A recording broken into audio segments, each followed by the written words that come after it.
Sunlight filters through verdant gardens at Heritage Farm, headquarters for Seed Savers Exchange. The thousands of heirloom varieties in the Seed Savers collection have been passed down through generations of farmers and gardeners and are valued for their genetic diversity and adaptability to pressures such as climate change. Seed Savers' mission is to preserve and share this agricultural heritage with its membership and the public all over the world. There's a lot of moving parts to Seed Savers, and all of them kind of come back in some way to our core mission, which is to maintain heirloom seeds, distribute them, educate the public about genetic diversity. Why is it important? Many of the heirloom varieties in the collection are donated by people who become members of the organization and share seeds that have been grown by their families for generations. The handing down of seed is what inspired Diane Ott Whaley to co-found Seed Savers Exchange in 1975 with her former husband, Kent Whaley. Diane's grandfather, Baptist John Ott, gave her morning glory seeds that were brought to America by his ancestors. I'm holding this handful of seed that I'm linking back to ancestors in another country that I never knew about or thought about. I felt the magic in that seed was bringing my family into my life. In 1986, Seed Savers Exchange expanded to the 890-acre Heritage Farm, where Grandpa Ott's morning glory continues to flourish. And now when you think about the power of that little seed, we have 13,000 people that are members, we have 24,000 different accessions of seed in our collection, and we've grown into this beautiful, beautiful paradise, and all from a little seed. The gardens are living classrooms that are open to the public. Seed Savers offers various educational resources, including online webinars. While its primary purpose is to educate the public about heirloom plants, the history of the seed plays a vital role in Seed Savers' goal of preserving America's garden heritage. You have the Phoebe Vincent heirloom. Our seed historian was able to get the backstory on that by emailing the great-great-granddaughter. We were able to get more of a story and background to the bean, as well as give the seed back to the family because they had lost it.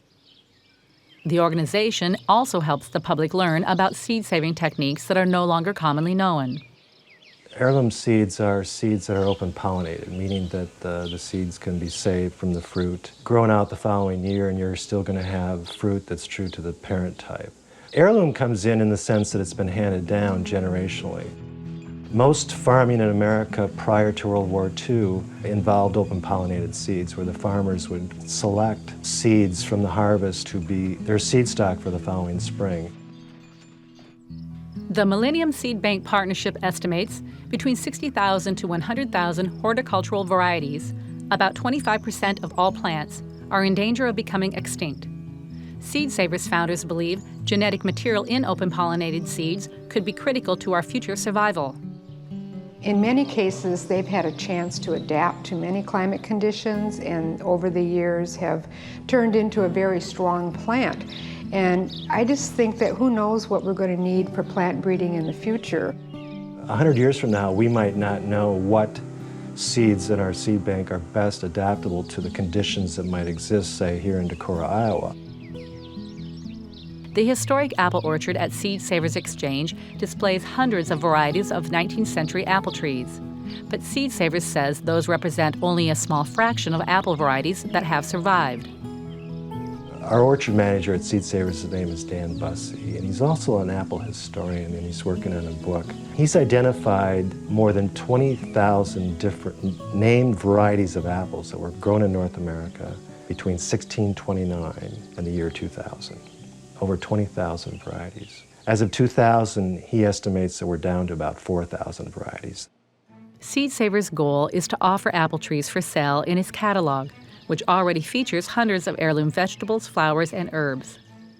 So Seed Savers is probably most known for the commercial catalog, and that has about 600 varieties in it.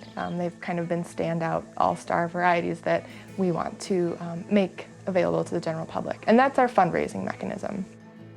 We sell seed throughout the world, primarily in the United States. We probably had a customer base this year of around probably 40 to 50,000 customers.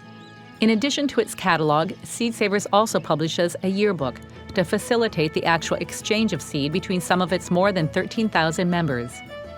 And that person-to-person exchange is really the most resilient system we can have for our seeds. That means that they're out there, it means that they're getting used, and it means that they're relevant and important to people.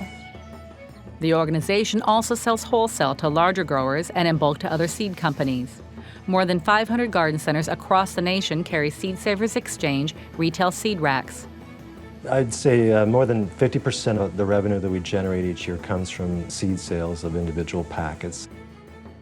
Seed Savers contracts with various growers to help produce its retail products. Mike Bollinger and Katie Prohaska of River Root Farm in Northeast Iowa help grow garlic with a little assistance from their 2 young children.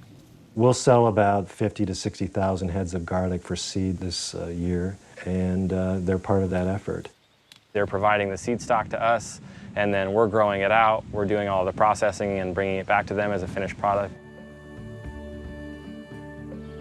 Mike and Katie also provide certified organic seedlings for sale at the Seed Savers Exchange Visitor Center at Heritage Farm. Like plants that originally began with a single seed, the exchange has grown over the past 40 years. Its vast seed collection is carefully maintained according to International Gene Bank protocols. This is the freezer vault, the long-term storage area at Heritage Farm. But the history also is preserved in literary form. Hundreds of letters accompanying seed donations are carefully studied and documented. Each year, more than 20,000 visitors are drawn to Heritage Farm, where the work to preserve agricultural diversity has expanded to include livestock, such as rare, ancient White Park cattle. And while Seed Savers Exchange is Aunt Whaley's top priority, she has found time to write about her passion for preserving botanical history. Her book, Gathering, Memoir of a Seed Saver, is a story of the exchange. I think when we started, we felt the urgency too, because when a seed is gone, it's gone and it's irreplaceable. For Market to Market, I'm Judy Blank.